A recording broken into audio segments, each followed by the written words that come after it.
por la realización de estas marcas. Pero también transparentar que tuve la libertad de Joseph, que propuso el tema, y yo fui en conclusión todas las semanas, con algunas que me aportaron realmente. Entonces, dicho esto, cargo de conflicto de interés, voy a partir de mi presentación. Yo les voy a hablar respecto de ganancia de peso y ciertas consideraciones no farmacológicas para el uso de integrasa. Este va a ser nuestro plano de ruta. Vamos a hablar respecto a algunos antecedentes generales. Vamos a hablar un poco del estudio que más controversias ha generado respecto a ganancia de peso, que es sin duda el estudio ADVANCE. ¿Cuáles son los mecanismos que están involucrados en esta ganancia? ¿Cuál es el rol que cumple el tejido adiposo? Y que van a ver que no es tan solo un tejido, sino que es más bien todo un sistema neurohormonal que regula muchas funciones de nuestro organismo. Vamos a hablar de la termodinámica respecto del gasto energético, cómo se distribuyen o cuáles son los componentes esenciales del gasto energético del organismo y qué medidas tenemos para mitigar o podríamos ejercer para mitigar o suprimir esta ganancia de peso. Y en este punto me voy a detener porque vamos a hablar de algo que pocas veces se habla, siendo que somos profesionales de la salud y lo debiésemos saber, respecto al concepto del MIT y al ejercicio, obviamente. ¿Qué tan importante es el sueño? Y si los horarios de alimentación tienen algún factor que influye en la ganancia de peso. Para comenzar, sabemos que los inhibidores de integrasa han marcado tres grandes cambios no antes vistos en otras drogas. Uno, tienen la tasa de supresión biológica más alta, sobre el 90%. Cuando hablamos de inhibidores de integrasa segunda generación, hablamos sobre el 95%, incluso para otras administraciones no orales, las tasas de eficacia superan el 98%, es decir, al cabo de 48 semanas, que es lo que habitualmente se evalúa en un estudio clínico, más del 98% de los pacientes logran la supresión virológica, que es uno de los objetivos principales. El segundo antecedente de los niveles de integrasa es que son las familias que más rápida reducción de la carga viral generan, una disminución de 2 logaritmos en tan solo 2 semanas. Esto significa, en términos numerales, pasar de una carga viral de 100.000 copias a una de 1.000 copias tan solo en 2 semanas, lo cual es muy importante. Y además han demostrado ser superiores en varios estudios clínicos, y hoy en día, cuando una nueva droga desea compararse para poder ver su utilidad en el campo de VIH, lo debe hacer frente a inhibidores de integrasa de segunda generación. Y esto es un cambio de paradigma porque en otras familias terapéuticas no sucede lo mismo. Me comparo con el que tiene menor eficacia para demostrar que es mejor, pero lo estándar es compárate con el mejor.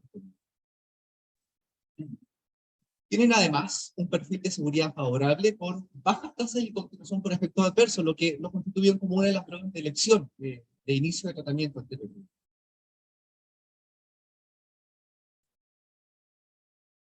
Sin embargo, a partir del año 2019, segundo semestre, empiezan a aparecer indicios respecto a un riesgo de mayor impacto respecto a la ganancia de peso, y un eventual riesgo en el incremento de obesidad clínica. ¿Y por qué debemos hablar de obesidad? Porque la obesidad está relacionada a mayor riesgo metabólico, y este riesgo aumenta a medida que lo hace también el IMC. Y el IMC es la medida más utilizada para la evaluación del riesgo metabólico, y que sabemos bien que desde un IMC superior al 25 los vamos a clasificar como pacientes con sobrepeso, mayor de 30 obeso, y sobre 40 obesidad extrema, o obesidad mórbida. Sin embargo, se nos olvida que la obesidad central o circunferencia abdominal es uno de los marcadores de riesgos más importantes, y que es muy simple medirlo. Que la OMS define el índice de cintura-cadera en una proporción de más de 0,9 para hombres y 0,85 como en mujeres, como un riesgo significativamente mayor de complicaciones metabólicas. Y es algo que podríamos hacer perfectamente con una wincha de medir en nuestras unidades. Los estudios que inicialmente demostraron esta ganancia de peso fueron gracias a los estudios pivotales de varias drogas. Dentro de ellas, los estudios Gemini, que compararon la ganancia de peso respecto de 2 versus 3 drogas, y donde recién apareció la evidencia de que tenofovir se comportaba más como un supresor del apetito, que probablemente haya estado reprimiendo la ganancia de peso en los pacientes. Pero fue el estudio ADVANCE el que más malos datos nos presentó, dado que las magnitudes de ganancia de peso en este estudio se disparaban en comparación al resto de los estudios clínicos, llegando a tasas de ganancia de peso de 8 kilos o incluso más de 10. Y que cuando se comparaban los esquemas que usaban dolutegravir asociado a TAF versus dolutegravir asociado a TDF, los que iban asociados a TAF ganaban más peso en comparación al TDF. Y se fue un poco consolidando este concepto de que tenofovir era un supresor del apetito y que cuando uno lee los estudios de PrEP, se podía dar cuenta que uno de los efectos adversos del PrEP era la disminución del apetito. Pero ¿qué tiene de importante este estudio? Que debemos considerar ciertas características que tenía este estudio y que forman parte de su propio sesgo. Ya todo el mundo habla de estudio Advance, pero el estudio Advance tiene varios sesgos y uno de sus grandes sesgos es que el gran porcentaje de participantes en este estudio clínico eran mujeres, algo que no sucede habitualmente en los estudios clínicos de fármaco y que además gran parte de esta población era población con ascendencia afroamericana. De allí que nacen algunas observaciones en que las mujeres suelen ganar más peso en comparación a los hombres. Y que inicialmente este aumento se mantuvo mucho más allá de los primeros meses de tratamiento. En el caso de las mujeres, inicialmente, estamos hablando de la primera evidencia que apareció en el estudio, mostraba que la meseta que se alcanzaba en hombres no se observaba en mujeres. No había un punto de término de ascendencia en esta ganancia de peso, lo cual era bastante alarmante. E incluso cuando se removía del análisis aquellos pacientes que experimentaban molestias gastrointestinales, este aumento de peso fue significativamente mayor en la rama de los pacientes asociados a TAF. Y esto es lo que observamos en clínica generalmente. Por primera la pregunta es, ¿qué ocurre con esta ganancia de peso? ¿Es una nueva forma de hipotrofia o estamos viendo una ganancia global? Y lo que vemos prácticamente es una ganancia global. Los pacientes ganan peso, ganan grasa, pero también ganan masa muscular, ¿no? Y eso no hay que dejarlo de lado. Los aumentos de masa se deben principalmente al aumento de grasa y se distribuyen a nivel global, tanto en extremidades como en global. Sabemos además que todo paciente que inicie terapia antirretroviral va a ganar peso independiente del tercer agente que esté incluido en su esquema antirretroviral, pero son sin duda los inhibidores de integrasa los que más ganancia de peso van a generar. Y sabemos hoy en día que esto parece ser un efecto de clase, un efecto adverso de la familia de los inhibidores de integrasa, específicamente o más acentuadamente, eso es lo correcto, en inhibidores de integrasa de segunda generación, principalmente en estudios observacionales en pacientes naive. Y cuando se separan sus componentes, vemos que aquellos que mayor ganancia generan son prácticamente los inhibidores de integrasa de segunda generación, más que los de primera. Y la evidencia es contundente. Sin embargo, la magnitud de esta ganancia varía ampliamente en los estudios, encontrando ganancias en los estudios de terapia dual a 5 años de seguimiento de 3 kilos en comparación a 2, pero también en estudios se muestra ganancias excesivas entre 5 o hasta 9 kilos extra, particularmente en. Por tanto, la evidencia es contundente, no es algo que podamos hacer vista ciega. La ganancia de peso es un efecto adverso de los nuevos medicamentos. Por tanto, ¿qué sabemos? Sabemos que independiente del antirretroviral que se inicie, el paciente va a ganar peso, pero particularmente gana más con los inhibidores de integrasa, y que los inhibidores de integrasa de segunda generación son los que lideran esta ganancia de peso. Pero el backbone también importa con qué combinemos estas drogas. Pueden ver cómo la ganancia de peso de TAF en comparación a TDF es superior, y por tanto el vacuno sí contribuye a una ganancia extra.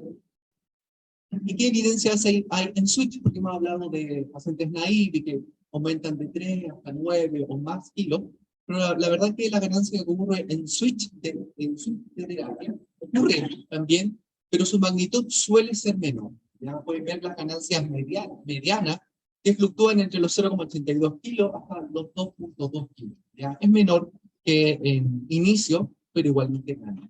¿Qué sabemos además en switch? Que cuando los pacientes cambian y son migrados a inhibidores de integrasa, también van a ganar peso. Pero gracias al estudio Opera, que evaluó y respondió la pregunta, ¿cuánta es la ganancia que sucede cuando yo modifico el backbone? Cuando yo lo saco de TDF y lo cambio a TAF. Lo que observó este estudio, que nos da unas conclusiones bastante relevantes, es que ocurre ganancia de peso, pero es una ganancia que ocurre durante principalmente los primeros 9 meses de tratamiento y luego se estabiliza. Durante el periodo 0 a 9 meses, la ganancia es de 2,64 kilos año y luego se estabiliza a una tasa de ganancia de 0,29. Es decir, se estabiliza, ese es su primo. ¿Ya? Hay una disminución en la velocidad de ganancia. La gran pregunta hasta el día de hoy, que no tiene respuesta, es: ¿esta ganancia es reversible sacándolo del estilo? Es una pregunta, una respuesta que hasta el día de hoy aún es controversial, incluso desconocida. Y por tanto tenemos varias incertidumbres con este estudio. Si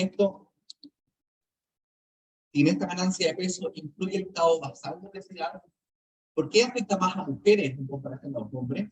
¿Qué mecanismos están involucrados?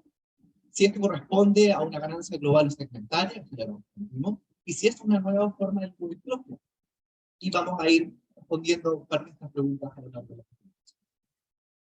Para comenzar, o para entender, dar respuesta a esta incertidumbre, debemos aceptar que durante las últimas 2 décadas, a nivel global, hemos ido ganando peso, ¿ya? A nivel mundial. Estos son datos entregados por la OMS, y pueden ver cómo ha ido una tendencia ascendente el porcentaje de personas que tienen un IMC mayor de 25, es decir, que tienen sobrepeso.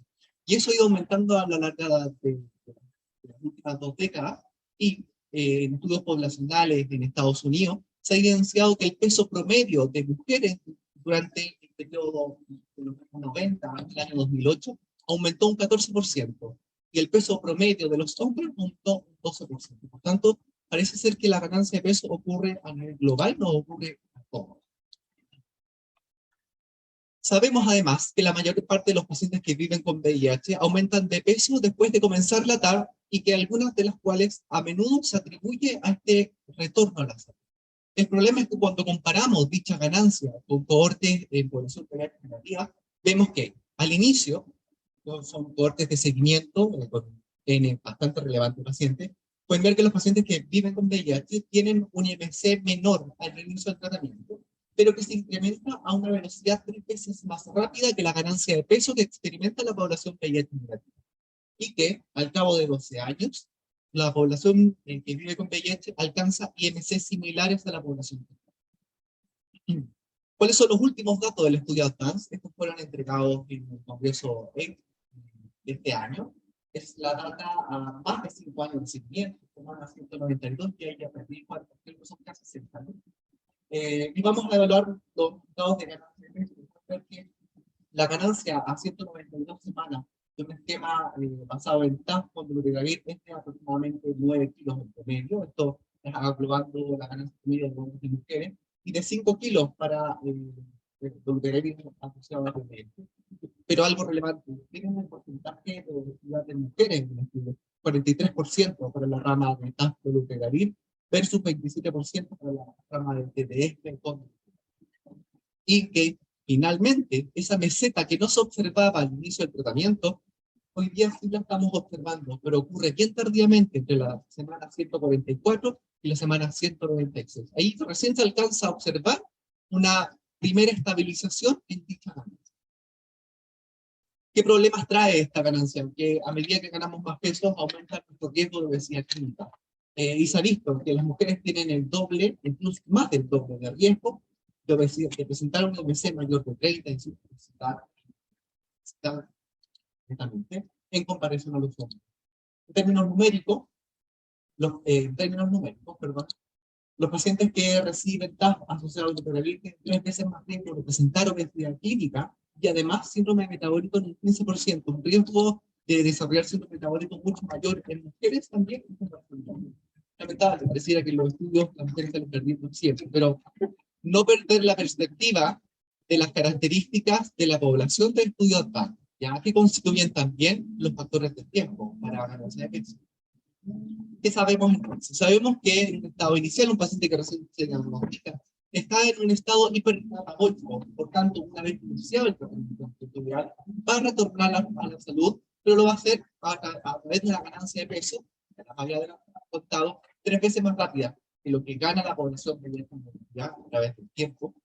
que los regímenes antiguos, lo que nos preocupaba eran los antecedentes o la lipodistrofia con los análogos de timidina o los niveles de proteasa más antiguos. Lo que vemos hoy en día con los regímenes modernos, particularmente algunos análogos como TAP, es que vemos un aumento global, que es un aumento de IgG.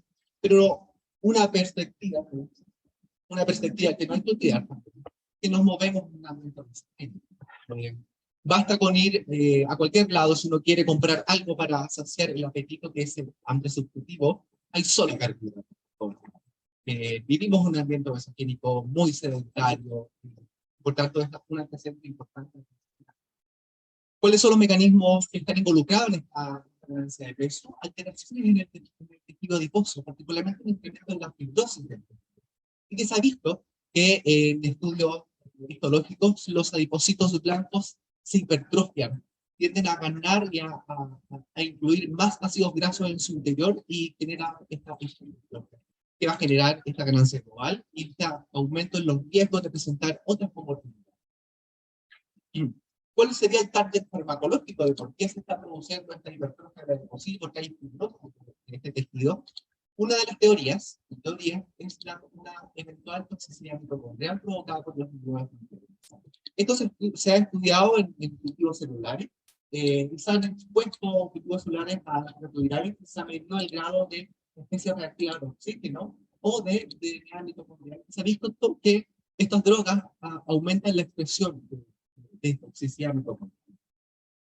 Ustedes me pueden para hablar de toxicidad mitocondrial, ¿qué tiene que ver con el tejido adiposo? ¿Por qué tienen que ver las mitocondrias? Pues bien, porque el tejido adiposo es bien heterogéneo, funciones y cumple muchos otros roles. Para partir, hay tres tipos de tejido adiposo. El tejido adiposo blanco, que se ubica en tejido subcutáneo visceral, en todas las regiones que están en la imagen, y que cumplen una función netamente de almacenaje. Y tenemos los adipocitos marrones o pardos, que pueden oxidar ácidos grasos, disipan energía en forma de calor, eso es termogénesis, y pueden ser un factor en la lucha contra la obesidad. Pueden ver que como características histológicas, los adipocitos blancos carecen o tienen muy poca cantidad de mitocondria, a diferencia de los adipocitos marrones y beige, que poseen una alta densidad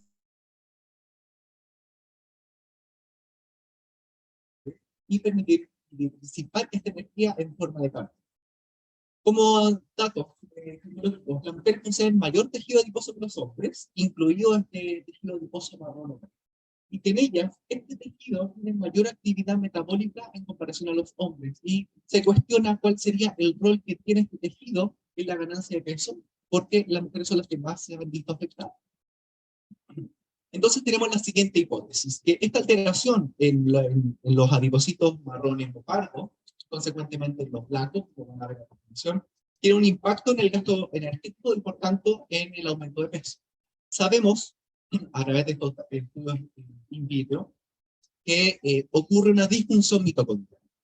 Esto se traduce en una reducción en la oxidación de ácidos grasos libres por parte de estos adipocitos, y por tanto, dado que no los estoy oxidando, los voy a desviar hacia almacenarlos como medida de depósito, para ocuparlos como fuente energética para cuando en algún momento los llegue a necesitar. Y esto va a traducirse en una disminución en el gasto energético con un aumento en el tejido adiposo, porque estoy disminuyendo la capacidad de termogénesis, pero estoy aumentando mi capacidad de almacenaje. Y esto ha sido corroborado con estudios clínicos, en donde se ha visto que los inhibidores de la integrasa disminuyen la expresión de ciertos marcadores de pardeamiento. Los adipocitos tienen la particularidad de poder inducir que un adipocito que tiene funciones solamente de almacenaje, pardearse y transformarse a un adipocito beige o marrón que tiene capacidad de oxidar ácidos. Y también se ha visto que los inhibidores de integrasa de segunda generación promueven la inhibición de la lipogénesis. Por tanto, quedan dos interrogantes. ¿Cuál es el rol de ETA en el tejido adiposo? ¿Será también toxicidad mitocondrial? Y si la reversibilidad de dichas ganancias de peso. Por otra parte, este tejido adiposo cumple funciones endocrinas, pero también proinflamatorias e inflamatorias, y también regula la ansiedad. El tejido adiposo se caracteriza de ellas muy importante, que es la leptina, que actúa como un feedback negativo hacia el sistema nervioso central para suprimir el apetito. Sabemos que la leptina actúa como un lipostato, en ayuno disminuye y esto promueve la ingesta calórica, promueve la sensación de hambre cuando uno adquiere alimento. Los hombres tenemos más receptores de leptina que las mujeres, pero las mujeres poseen más niveles de leptina circulante que los hombres. Y cuando traspasamos el grado de normopeso a sobrepeso o obesidad, este termostato o lipostato, que es la leptina, se vuelve disfuncional, se vuelve resistente en los pacientes con obesidad. Y su nivel en general se vuelve proporcional al grado de obesidad. Si hay más obesidad, más leptina va a tener, pero la leptina pierde este feedback negativo que tiene en el control del apetito.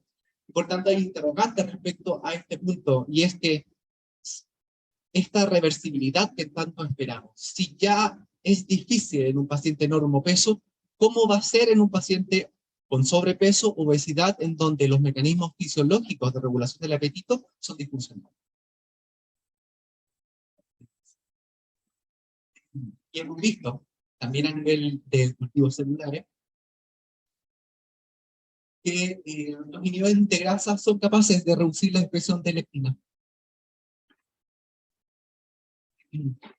Pero la ganancia de peso no es un sistema de entrada y salida, es un sistema mucho más complejo, como el que pueden ver en la imagen, un sistema que está regulado por la ingesta calórica, por la actividad física, pero también por todo un sistema neurohormonal y del propio metabolismo, que tratemos de entender a lo largo de esta conferencia.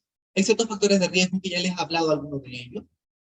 Sin duda, algunos asociados a todo este proceso del retorno a la salud, ser un paciente naif con un recuento CD4 bajo, carga viral alta, o que tenga un IMC bajo, va a ganar más peso. Vemos que dentro de los factores protectores propios del tratamiento antirretroviral está el TDF como un supresor del apetito, pero también los pacientes que fueron expuestos a virus, pero con una característica particular. Aquellos que tuvieron mala tolerancia a virus, porque suelen ser ellos los que van a presentar un polimorfismo genético que se ha asociado a menor ganancia de peso. Y dentro de los factores demográficos, genéticos o de ambiente, vemos los clásicos factores de riesgo. Ser mujer, ascendencia afroamericana.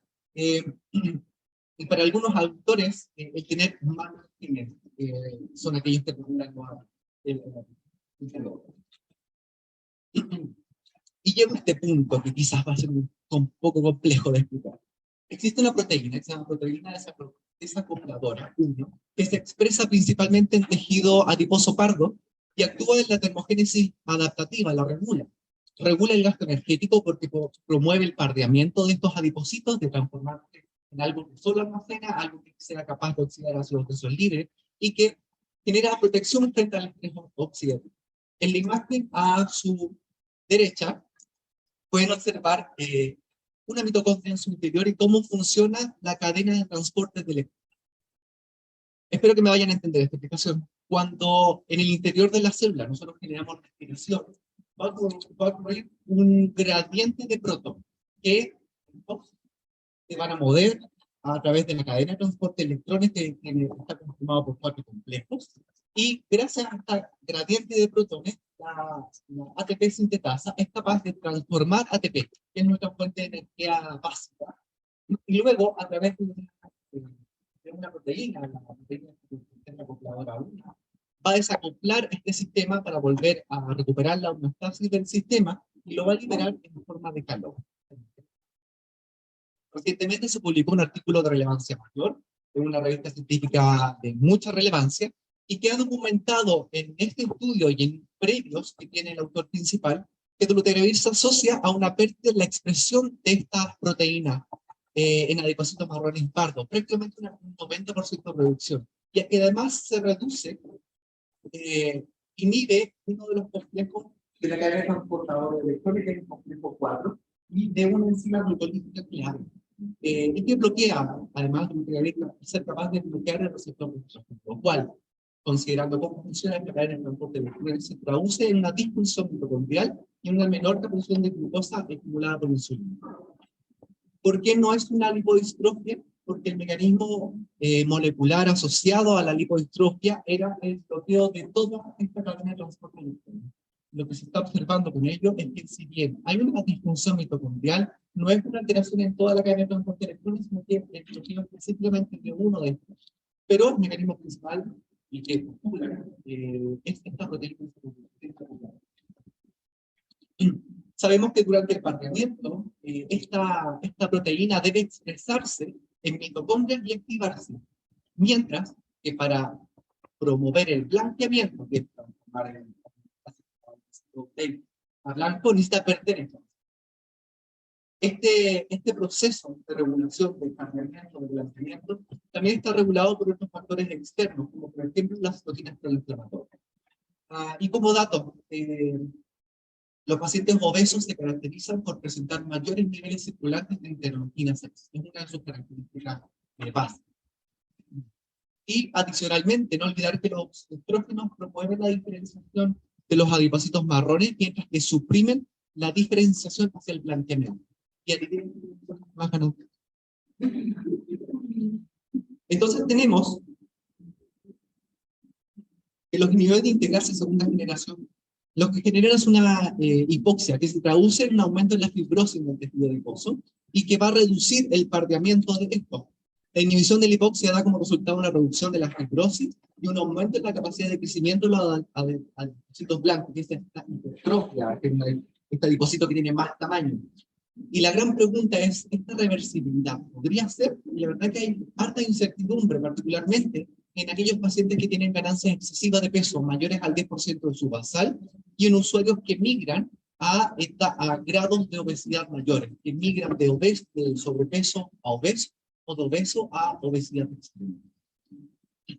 A pesar de todo lo que de todo lo malo que les he comentado, las guías reconocen de que este es un efecto adverso de los inhibidores de integrasa, que potencialmente puede ser un evento adverso grave, pero a pesar de ello, los beneficios de la familia siguen superando sus potenciales riesgos, ¿ya? Y hablo de potenciales riesgos porque hasta el día de hoy lo que se han presentado en los grandes estudios o congresos son aumentos de riesgo de obesidad clínica, aumento de riesgo de síndrome metabólico, pero dado que tenemos pocos años desde que se ha observado esta reacción adversa, no hay grandes cortes con eventos clínicos, pero más bien aumento de los riesgos, que vamos a ver con el paso del tiempo si realmente se traducen, que probablemente sí, se puede traducir.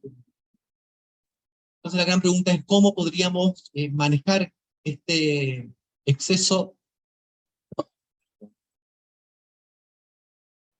cómo podríamos manejar este exceso de peso, comprendiendo que es un engranaje con múltiples articulaciones y que está regulada por múltiples sistemas, no solamente por el propio tratamiento antirretroviral o el retorno a la salud.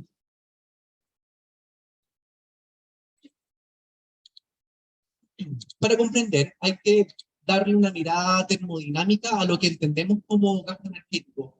¿Cómo se distribuyen los componentes del gasto energético que realiza el cuerpo humano a lo largo de un día? El gasto energético total representa la conversión básica de oxígeno y de alimentos y otras fuentes de almacenaje de energía, por ejemplo la gasita, en CO2, agua, calor y trabajo en el medio ambiente. Y se basa en tres componentes principales: un gasto energético basal, una termogénesis adaptativa y la actividad física. La termogénesis adaptativa se define como la producción de calor sin escalofríos en respuesta a la temperatura ambiental de la dieta. Está regulada por el tejido adiposo beige marrón, que es altamente variable en humanos. Se sabe que este tejido es mucho más activo en niños que en adultos, es más activo en mujeres, además en comparación al hombre. Está regulada por el cerebro y ocurre principalmente en los adipocitos marrones en mitocondrias, pero también en el músculo esquelético. Y acá entran los componentes de la tasa metabólica basal o el reposo, que es lo mínimo que nosotros necesitamos de energía estando acostados y solamente respirando, ¿ya? La termogénesis, como yo les decía, también ocurre a nivel del músculo esquelético y puede representar hasta el 20 o el 50% de nuestra tasa metabólica basal. Y esta tasa metabólica basal o el reposo depende de varios determinantes: nuestra composición corporal, de cuánto masa libre de grasa tenemos, entonces músculo, ¿cuánto músculo tenemos? Mientras más músculo, mayor va a ser nuestra tasa metabólica basal. Esa es la primera estrategia que les voy a dar. También está regulado por las hormonas esteroidales, que son las hormonas sexuales, por los andrógenos, por los estrógenos, por las hormonas tiroideas, por nuestra genética, sin duda, y por la actividad del sistema nervioso central, particularmente por la actividad simpática, que puede ser estimulada por el frío. La actividad física va a estar dividida en dos componentes, el ejercicio propiamente tal y el NIT, que lo vamos a ver a continuación. Y este es uno de los grandes ejes en donde nosotros podríamos intervenir, porque este es altamente variable y modificable a nuestro cuerpo. Y para ello tenemos dos grandes amigos, que muchas veces, que pocas veces le tomamos la importancia que tienen, que es el ejercicio y el sueño. ¿Qué es el NIT? El NIT se define como el gasto de energía asociado a la actividad física espontánea sin ejercicio y puede marcar la diferencia en nuestro gasto energético, dado que esta es controlable y altamente variable y puede representar incluso en actividades laborales de alto impacto, por ejemplo, un agricultor, en comparación a alguien que está solamente sentado en una silla, de gastar extra hasta 2000 calorías solamente por su actividad, ¿ya? Independiente de la tasa metabólica. Por lo tanto, la actividad física sí es relevante. Pero ¿cómo lo estimulamos? Es la gran pregunta. Sabemos que el NIT es un componente altamente variable del gasto energético y un nivel bajo de NIT está asociado con la obesidad. Cuando uno ingresa a un gimnasio, lo primero que le dice el entrenador es que aumenta tu NIT, ¿ya? Y es por esto. Esta es una de las particularidades. Y es porque el NIT puede representar hasta el 63% del gasto energético de un día si consideramos que una persona duerme en promedio 8 horas. Y esto lo podemos estimular con cosas, recomendaciones que no llevan 2 años ni 3 años, la literatura siempre lleva más de 30.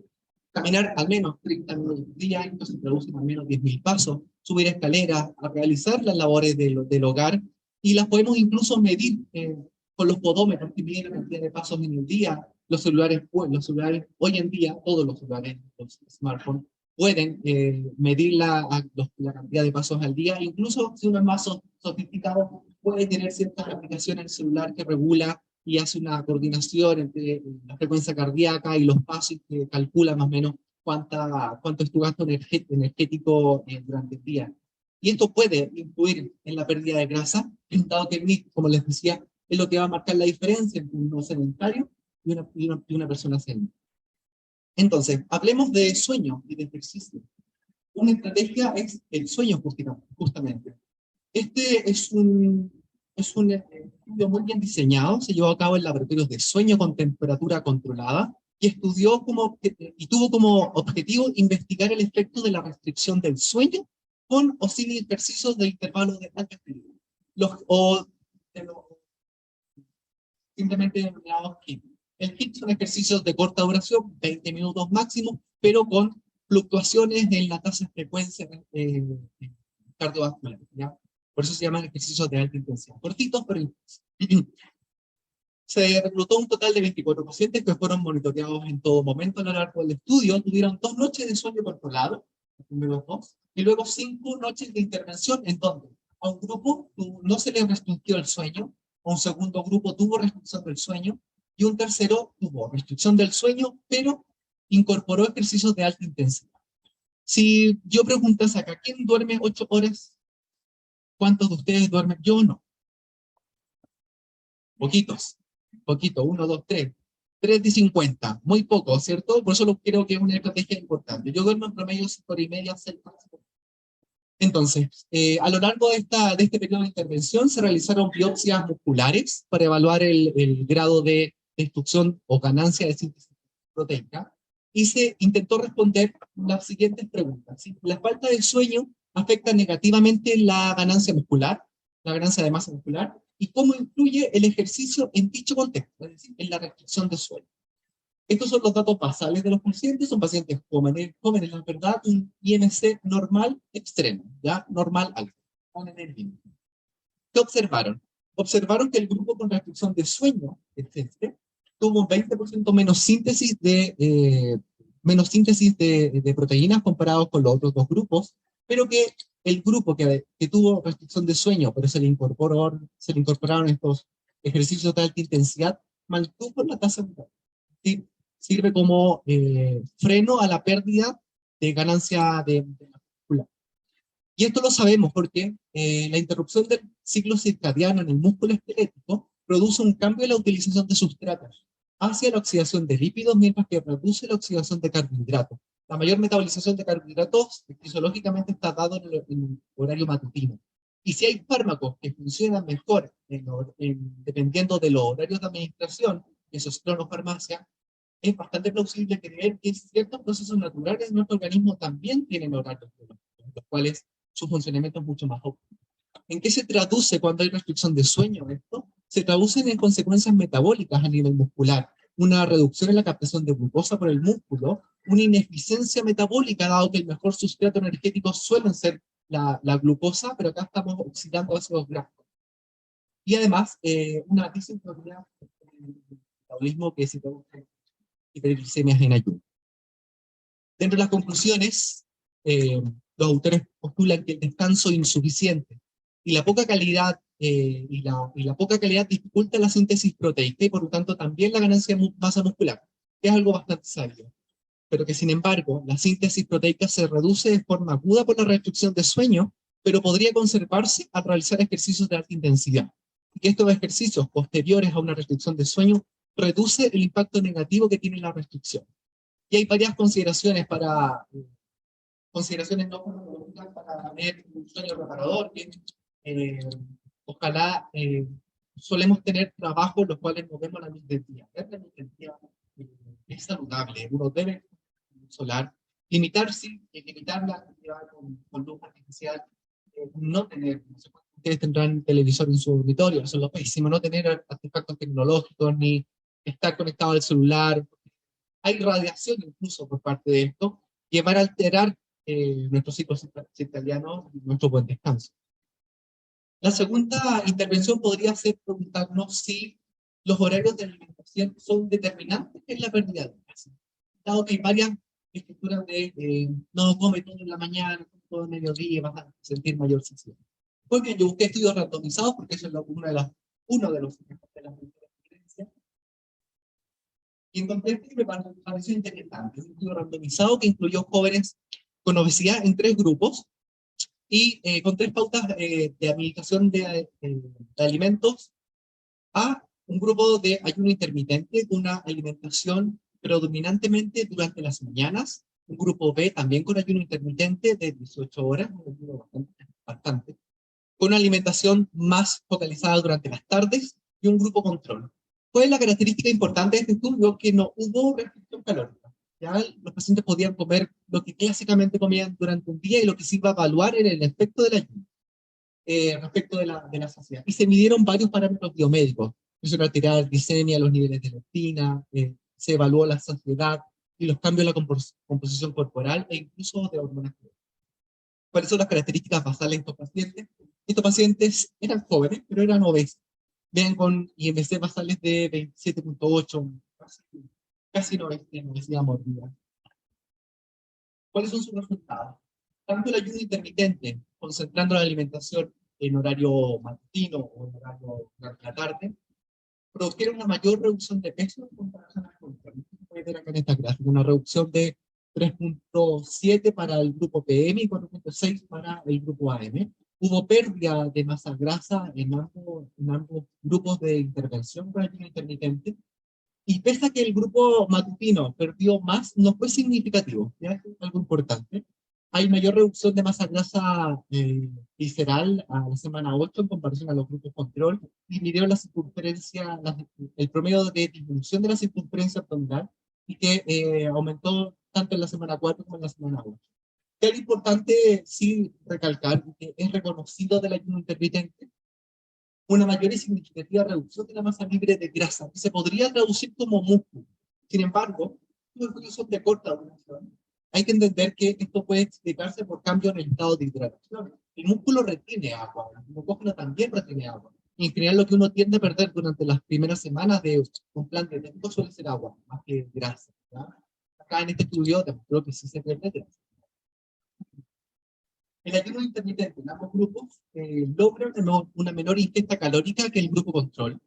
El grupo AM redujo su ingesta, recuerden que acá no hubo restricción calórica, por ejemplo, lo que quisieron. El grupo AM tuvo una mayor reducción calórica, 550 calorías en comparación a 400 del grupo que se alimentaba más en la tarde, más que durante el desayuno. Hubo una mejoría en el metabolismo de la glucosa, aunque sin mejoría de los niveles de hemoglobina glicosilada. Pueden ver que hay una drástica reducción en el consumo de carbohidratos, también de proteína, lo cual no es muy favorable. Hay reducción en los niveles de leptina y de TSH sin afectar los niveles de T4 y de T3 y T4 libre, cual puede ser una intervención en pacientes con hipertiroidismo o hipotiroidismo. Y hay disminución del apetito de forma significativa a mediodía, que puede explicar la reducción calórica. Es decir, el tener un buen desayuno, que es algo que siempre se nos han, los nutricionistas lo han recalcado, es la base de una buena alimentación. El déficit calórico es el principal factor a la hora de perder grasa, ¿ya? Eso es importante. Si no modificamos nuestros hábitos de alimentación, por más ejercicio que realicemos, siempre vamos a tener un superávit, ¿ya? Y la grasa hay que oxidarla para poder bajar de peso, y esto lo hacemos por restricción calórica. El ser humano tiene ritmos circadianos que al respetarlo tiene beneficios para la salud, y comer la mayor cantidad de las calorías durante las horas de sol nos pueden ayudar a reducir el número de calorías que comemos durante el día, y además tiene beneficios en términos de salud metabólica con los indicadores que acabo de mencionar. Por último, si el ayuno intermitente no es una opción, necesitamos del apoyo de los nutricionistas, que creo que es una falencia. No estaba muy seguro de mostrar esta diapositiva, pero creo que sí es una falencia el no tener nutricionista. Porque cuando no es posible hacer toda esta estrategia, lo único que nos queda recurrir es, o lo primero que uno debiese recurrir es a la ayuda de un nutricionista. Este es un estudio cruzado aleatorizado en pacientes con obesidad o sobrepeso, que evaluó dietas restrictivas pero isoenergéticas. ¿Qué significa una dieta restrictiva pero isoenergética? Que se modifican la proporción de componentes y que se caracterizan por ser dietas hiperproteicas, ¿ya? Y este estudio lo que evaluó fue si las cargas calóricas durante las mañanas tenían mejores resultados en la baja de peso cuando se comparaba con una mayor ingesta durante las tardes. Es decir, ¿qué es mejor? ¿Tomar un buen desayuno o tener una cena odiosa? Lo que observaron fue que la reducción en la ganancia de peso fue similar en ambos grupos. Dieta restrictiva, promesa calórica, es decir, hiperproteica, sin diferencia entre si comía más a la hora del desayuno o en el horario de alimentación. Sin embargo, si bien no hubo diferencias significativas en la baja de peso entre ambos grupos, los participantes que consumieron la dieta con carga durante las mañanas informaron tener una reducción significativa del apetito, que es el hambre subjetiva, ¿no? Cuando uno tiene ganas de comer algo, quiero un chocolate o quiero algo salado, quiero algo dulce, eso no es, eso es. ¿Cuál es la triste realidad de Chile? Esta es la única encuesta nacional de salud que está disponible. El 86% al año 2017 se describía como sedentario, es decir, realizar menos de 30 minutos de actividad física 3 veces a la semana. El 15% reportaba comer menos de las 5 porciones de fruta y verdura recomendadas durante el día. El 11,7% de los encuestados refirió un consumo riesgoso de alcohol. Y esto es lo más triste, casi el 40% de los encuestados tiene sobrepeso, el 33% es obeso y el 3,2% tiene una obesidad mórbida. Por tanto, creo que hay un camino gigantesco y hablar de ganancia de peso es algo que tenemos que hablar ahora, porque esta bolita de nieve que ya nos hablaron hace 2019 viene creciendo. Nos vamos a chocar con todas las consecuencias si no tomamos cartas en el asunto. Para concluir, los inhibidores de integrasa y TAF están asociados a una mayor ganancia de peso en comparación a otros antirretrovirales, pero parte de dicha ganancia en pacientes naïf corresponde a un proceso esperable denominado retorno a la salud. Sabemos que los mecanismos involucrados en dicha ganancia siguen siendo materia de intenso debate hasta el día de hoy, e incluso estudiar y cuestionarse el rol que tiene este tejido adiposo, que para algunas líneas de investigación ellos hablan del sistema adiposo, porque funciona más como un sistema neuroendocrino, más que como un propio tejido. Dolutegravir reduce la diferenciación de adipocitos pardos a marrón, y este es un potente inhibidor de esta expresión de esta proteína desacopuladora en modelos animales, también en adipocitos humanos. Adicionalmente, altera la captación de glucosa mediada por insulina, lo que podría significar un mayor riesgo de presentar resistencia a la insulina a largo plazo.